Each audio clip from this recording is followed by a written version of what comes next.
Hi everyone, this is Dr. Liz, the psychologist at the CU Anschutz Health and Wellness Center Wellness Clinic, and I am here in my home where I've thankfully been able to work for the past couple of weeks, and like a lot of you have been sitting with so many changes every day, listening to stories from friends, from people I work with, from clients, hearing about all the difficulties that all of us are facing.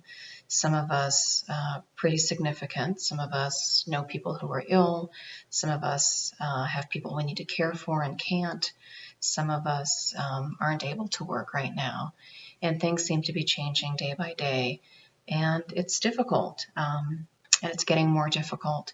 So I'm hoping that with some of these videos, I can give you a little taste of ways just to settle. And that's actually what we're going to do today, is learning how to let things settle. And that's not always easy.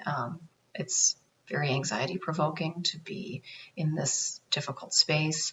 And mindfulness, a lot of people don't understand, what mindfulness really is. We think, oh, it's about clearing your mind or relaxing. But really, mindfulness is about being able to observe your thoughts, your feelings, your sensations, all of them, not judging them as good or bad, but noticing them and describing them, and allowing them to settle. Because when we can describe them instead of labeling them as good or bad or positive or negative, if we are able just to notice, I feel tightness in my chest, I feel worry, I feel a lump in my throat, I feel sadness, or I feel, relaxed, I feel joy, I feel happy. Those are all different feelings that are part of being human, and a lot of us try to get rid of certain ones and welcome others. We'll talk a little bit more about that in the next video, but today I just want to give you a chance to figure out how to let feelings and thoughts and sensations settle. So when we're under stress or we have a stressor, which I'm sure all of you are experiencing on a daily basis, sometimes on an hourly basis, it's difficult to really be able to sort through some of the thoughts that come into our heads. And sometimes when we're really stressed and we get that physiological reaction, some of the thoughts that come into our head aren't always facts. They can have some bigger distortions, some bigger meanings that we put to whatever's happening. So one way to really begin to find thoughts that are more helpful and more supportive for us is to notice and acknowledge what we're feeling. And I have a little fun exercise for you all to do. I'm going to invite you to try this with me and even make one of these on your own. So this is a glitter jar, which we use a lot with kids, but also with adults to teach mindfulness skills. So you can see that everything is calm and settled in this jar right now. And it's nice. We can see the colors, we can see the golds and the greens in it. Everything just feels settled in it. Now, what happens when we hear of some distressing news? What happens when we're watching the news? What happens when we know we're not going to be able to go to work tomorrow? What happens when we are stuck in our houses? So this is what happens a lot of times when we get that anxious feeling. So we can't see really what's happening. Everything is blended, it's cluttered. We're feeling a lot of different things at once.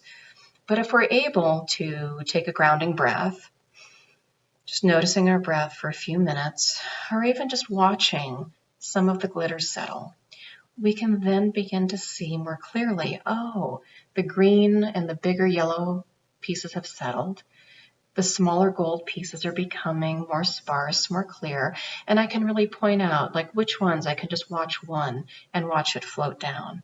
I don't have to pay attention to all of them, and I can really choose which ones I pay attention to.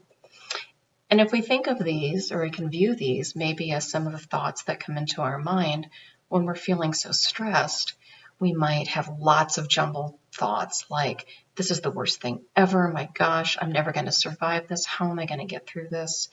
And some of that is very real and can be where we are right now. it sometimes makes the anxiety bigger when we pay attention to some of those thoughts and catastrophizing, thinking that it's the end of the world, that we're never going to be able to get through this.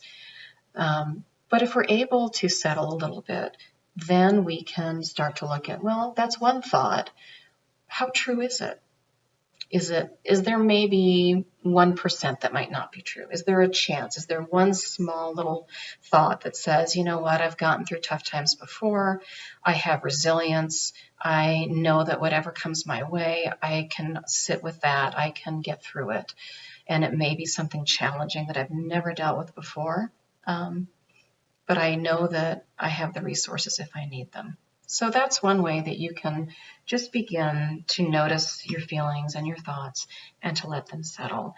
I've also posted a link on how to make your own glitter jar. Maybe you can order some supplies from a craft store because we're only trying to go out a little bit, as little as possible. So I invite you all to try it, and we'll be back next week with another mindful moment. Be well.